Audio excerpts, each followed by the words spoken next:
more to do, and that's on the way out. I'm really surprised how much, especially over in there, how much green underneath. It looks like oats. Some of it looks like grass, but most of it looks like a lot of the oats. Kind of interesting. And I'm being lazy. I left it down. Found a few of those rough spots we left too. Holy sheep. Jostled me around pretty good. And I hate to guess how much fuel we used today. The little patch I did this morning, I came back and I grabbed lunch and had Ty throw fuel in it for me. Basically 5 acres I cut, and it took 4 gallons, a little under 5 acres, but you know, about a gallon per acre. So I would imagine we've used a good 40 gallons. Probably more like 50 gallons this afternoon. But yeah, we got her a little on the warmer side. Of course, there's so much shit on the screen, it's not funny. Oil pressure's been right at about 45 or a little better all day long, like it should be. Bad thing about corners is you've got to do 2 passes. And yes, there is a lot of dirty spots in here. Right now it's actually tilted down because I'm doing the corner, so it's grabbing more dirt. That's where it'd still be nice to have a self-propelled machine. You don't got to worry about corners. And actually, the John Deere, like the neighbor was cutting with over yonder, that's got the long tongue, like the one we had. Very rarely had to do corners because it turns so well. Turn back on yourself. And this thing, if I try to make those same corners, I'll run into it. And the other nice thing about the John Deere being a longer tongue, here's my view of the mower, where I normally sit. I can't see the other end of it.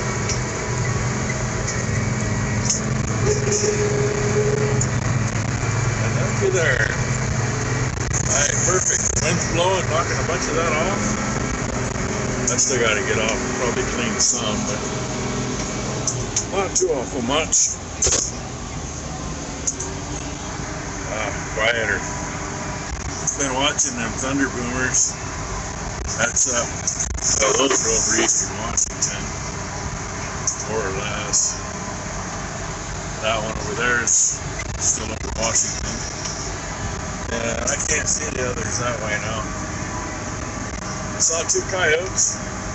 Wish they'd get these frickin' gray diggers out of here and the gophers. Gophers through there, but that's a gray digger mound. Big open hole next to it. There's a bunch of them down here. Oh well. Done with this, so I don't gotta worry about it. Tomorrow we can work on other things. If I can walk. Too many hours in this tractor and my right knee, I have a hard time. But I'm hoping I can walk when I get home. A little bit of traffic this morning. I come across the bridge and they were up by the double gates up here and they just came running to this point. They decided they had to stop and talk to me. I'm going to show you something. I have to remember when I get back up, but I got to bump the speed up a little bit so I can get the traveler moved before noon. I'm a little slow this morning. What you think there, 13 BJ? Yeah? It'd be that one. And that's 125. And who's in the back? Who is back there? 122. Okay, be gone with you. Be on your way. I think there's a half a dozen left up there, though. Oh well. Yeah, that's too far to go in a short amount of time. And I lied. There's a dozen of the little buggers left. I'll park here and walk over. That'll give them a chance to decide they can go by. And yeah, Come in last night, I could just see it up here, and it looked like it was about the right place.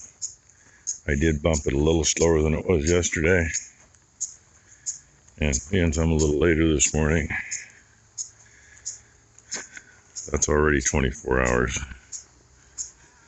Try to get it in 24 hours or a little under, and what it's got left there, really, that's just about 2 hours worth, hour and a half at least. So, say, bumping up a little.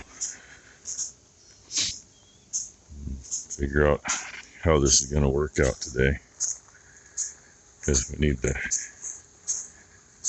get some pasture so we can put somebody somewhere, and I got a little more watering to do before we do that.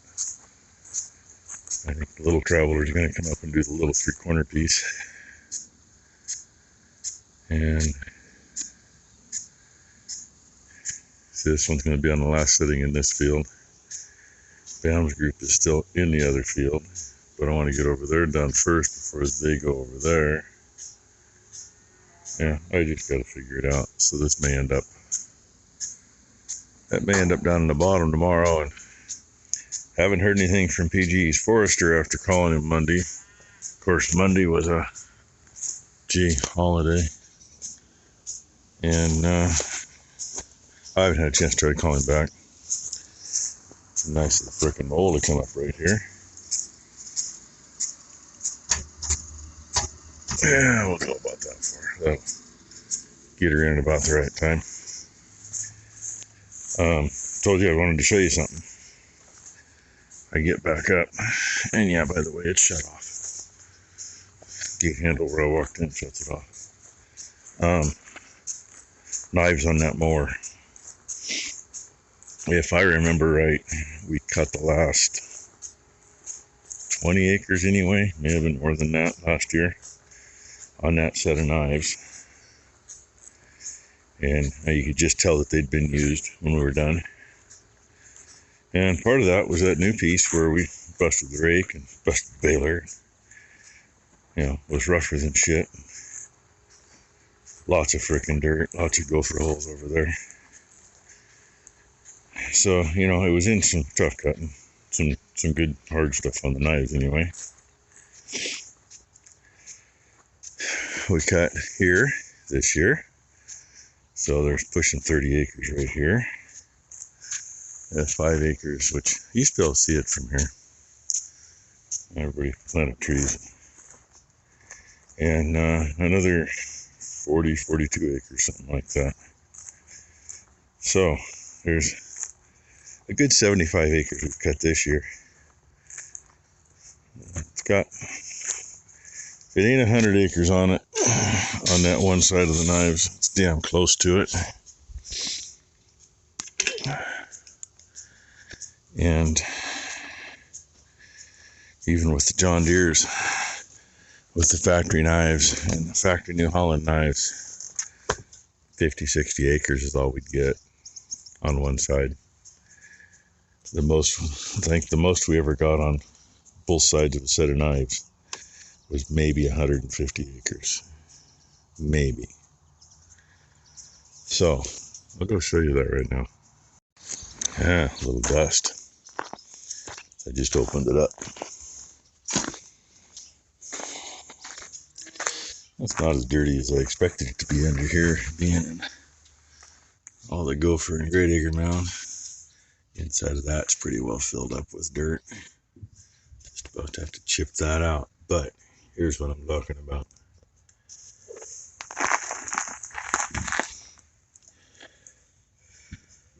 Yeah. Oh, I know why that's worn off there. This shit in the middle. Ow. But if we look like at this one, that's the sharp edge. That's the dull edge. That's all the wear these have so far. And they're from Shoop. So anybody wants to check them out, do it. They could sponsor me. I mean, we do buy enough stuff from them.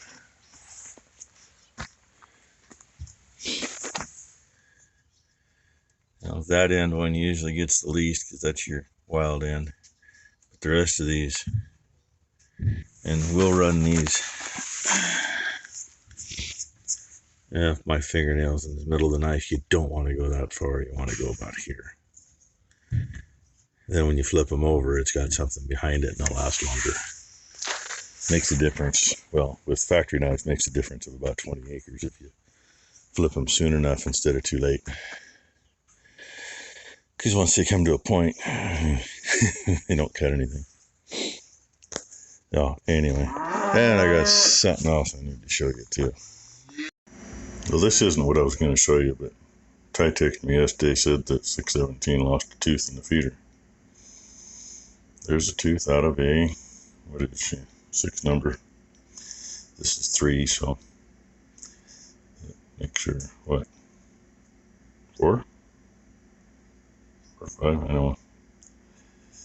That's what they look like when they come out.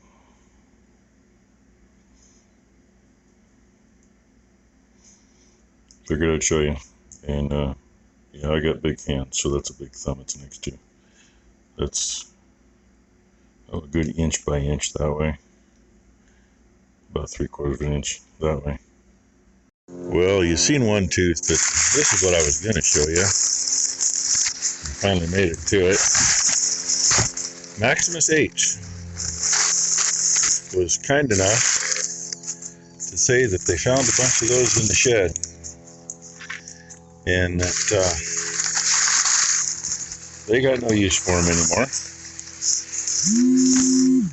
And then my phone rings. Okay, back to the video. Becky had to tell me that if we were going to go up on the hill and look at something. Look at that. Oh, yum. You almost see them in there.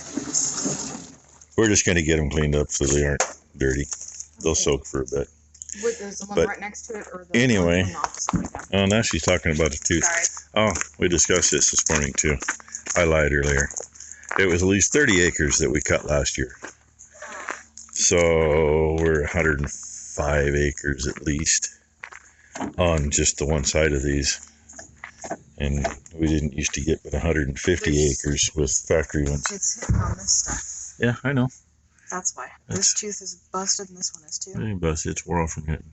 That's the bad thing, you get in the dirt. So, that's what this is going to get a sprinkler put underneath it and get pressure washed. Because the sprinkler will soak into that, and then the pressure. First, because I know those gigantic ass chunks. Pressure washer will knock that loose after it soaks for a bit. Next best thing, and I know some guys have done it too, is you pull her into a ditch full of water and set it down and turn it on and walk away. We don't have a ditch full of water. Well, that thing's up there. Baler should be ready to go. 99.9% sure I got to charge the AC on that tractor before it goes out. None of this has been moved yet. She feels like I do. Mower's cleaned up. It needs to get greased.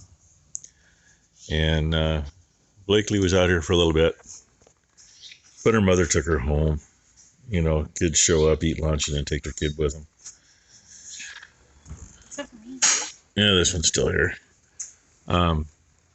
She just got home, but all at the same time, Becky sends me a text saying, hey, it's raining in Banks, and they've got thunder and lightning in St. Helens. And radars are showing wishy-washy, so yeah, could be getting it. They're still showing 0 for here, and I looked at the radar, and what went through Banks headed northeast, so, and it wasn't very big. I mean, it was barely big enough to cover Banks. No, but these clouds are getting but a little darker. There's absolutely nothing on the radar coming here, but we do have some clouds that have come in the last half hour. If you can hear the roof or not, but the sun just got blocked, so the roof's all shifting around. And I got a few things moved in the big bale barn. I think the grinder mixer will fit back there around the corner where the 175 was sitting for the winter. We're gonna see. I think the opening's like about 3 inches bigger than we need it. And we're gonna tackle that tomorrow. That International, you know, that had awesome AC when it was R12 with 134. Yeah, I got way too hot yesterday. I mean, I didn't think I was that bad till last night and this morning, but I spent most of the morning really most of the day today not feeling good. And not that it's overly hot today, but it's still like 85. She gave me the dumb look. And like 60% or 65% humidity, so. Oh yeah, another little things. I went out. We got the little Traveler running in a little 3/4 piece. It was running. After my dad was not patient. It was running. It's off. It made 2 passes along that fence. Can't move it till tomorrow because the big Traveler's on the riser it needs to go to. I went out to shut it off, and I found out I couldn't shift because that freaking thing loosened up. So I fixed that when I got in. And then she's got to baby the babies. And we've done a little cussing and discussing and talking. Adoptive mommy there is still raising Hope and doing a very good job on that. Oh, I'm sorry. But she's also still feeding Tahoe once in a while. And, you know, we're trying to give her better. Those 2 cows are getting grain morning and night, you know. Trying to keep them on a little better diet. But this thing's going to be get her out on pasture. She'll milk a little better. She'll probably actually start gaining some weight. I don't get my dopey huggies. And he'll have to figure it out on his own.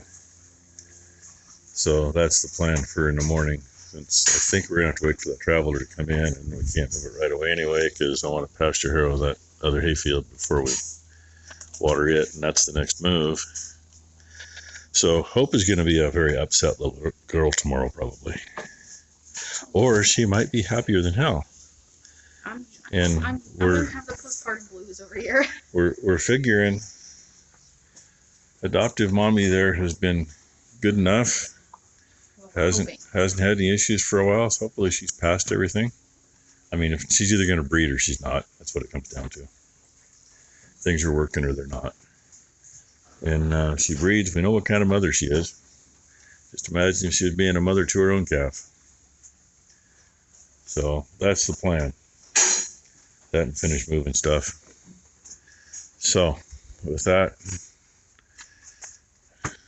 and the shadows are getting a little longer, I'm going to say screw it for the day. So thanks for watching.